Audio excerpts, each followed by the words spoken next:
তুমি যখন কাঁদো, তোমার আঙুল তোমার চোখের জল মুছে দেয়।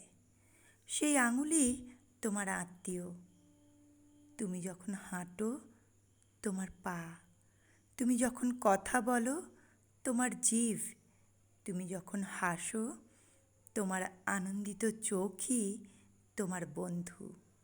তুমি ছাড়া তোমার কেউ নেই, কোনো প্রাণী বা উদ্ভিদ নেই।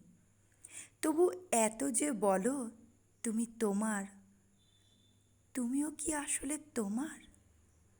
কবি যখন বলেন, আমার জন্য এই শহরে একটি আদালতও নেই যে আমার বিচার দেব, তখন মনে হয় এই অন্ধকার শেষ হওয়ার নয়।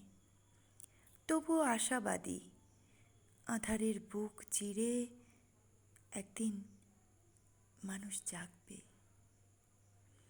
আঁধারের বুক চিরে একদিন মানুষ জাগবে। নমস্কার। পাঠ করলাম তসলিমা নাসরিনের লেখা কবিতা দ্বিখণ্ডিত। কণ্ঠে আমি পম্পা কুণ্ডু।